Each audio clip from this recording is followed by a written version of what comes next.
আচ্ছা। আপনার সন্তানকে কখনোই আপনি সেই ব্যক্তির কাছে যেতে দিবেন না যে ব্যক্তি কিনা আপনাকে পছন্দ করে না। একটা কথা মনে রাখবেন, যে ব্যক্তি আপনাকে পছন্দ করে না সে ব্যক্তি কখনোই আপনার সন্তানকে পছন্দ করবে না। সো আপনি সেই ধরনের ব্যক্তির থেকে সবসময় আপনার সন্তানকে দূরে রাখবেন। কারণ একটা জিনিস মনে রাখবেন, যে আপনাকে নিয়ে হিংসে করে বা আপনাকে নিয়ে যার জেলাসি হয় সে কখনোই আপনার সন্তানকে ভালো রাখবে না, বা সে প্রপার মানে মন থেকে আপনার সন্তানকে ভালোবাসবে না। একটা ব্যক্তি যে কিনা আপনি দেখবেন যে অনেকে থাকে যে গীবত করে বা অন্যকে নিয়ে গসিপ করে। সো এই ধরনের মানুষের থেকে কখনোই আপনি সন্তানকে মানে যাইতে দিবেন না। সবসময় তাদের থেকে দূরে রাখবেন। যে ব্যক্তি কিনা গীবত করে বা গসিপ করে কাউকে নিয়ে, সে ব্যক্তির যদি কাছে আপনার সন্তান যায়, কখনোই আপনার সন্তান ভালো কিছু শিখতে পারবে না। আমাদের মানে বাচ্চাকে লালন পালন করার ক্ষেত্রে কিছু কিছু ব্যক্তির থেকে সবসময় দূরে রাখতে হয়। এটা এবং আমাদের হচ্ছে বলতে গেলে দায়িত্ব এবং কর্তব্য। আপনার সন্তানকে যে সবার সাথে মিশতে হবে বা সবার সাথে মিশতে দিবেন, ব্যাপারটা এমন না। আপনি এখন বলতে পারেন যে হ্যাঁ, এতে সমাজ আপনাকে মনে করবে যে আপনার অনেক অহংকার বা হেন তেন, যে এজন্য আপনি আপনার সন্তানকে তাদের সাথে মিশতে দেন না। বাট একদমই টোটালি না। আপনার সন্তান আপনি কিভাবে তাকে বড় করবেন বা কিভাবে তাকে লালন পালন করবেন, এটা একান্ত আপনার ব্যক্তিগত ব্যাপার।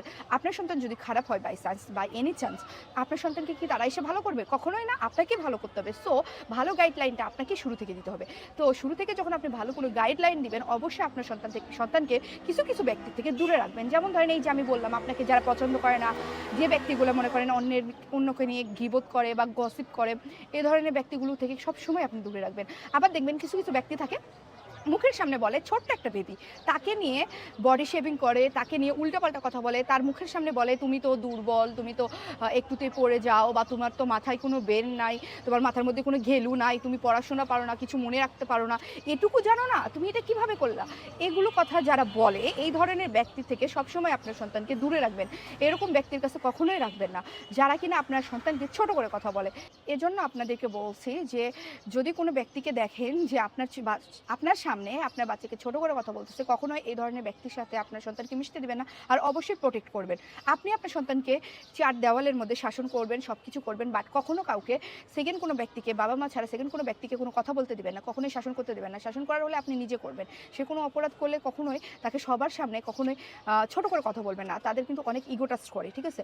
এখন ছোট বাচ্চা অনেক ইমোশনাল কাজ করে, একটুতে তারা ডিপ্রেশনে চলে যায়। সো তাদেরকে কখনোই কারো সামনে চিল্লাচিল্লি করবেন না, ছোট করবেন না। আর যেসব ব্যক্তি যে বললাম যে ছোট করে কথা বলে বা ছোট দেখে তাকে নিয়ে উল্টাপাল্টা কথা বলে, তার সামনে তার বাবা মার গীবত করে, দেখবেন বিশেষ করে কিছু কিছু মানুষ থাকে বাচ্চার সামনে তার বাবাকে কথা বলে, বাবাকে ছোট করে কথা বলে।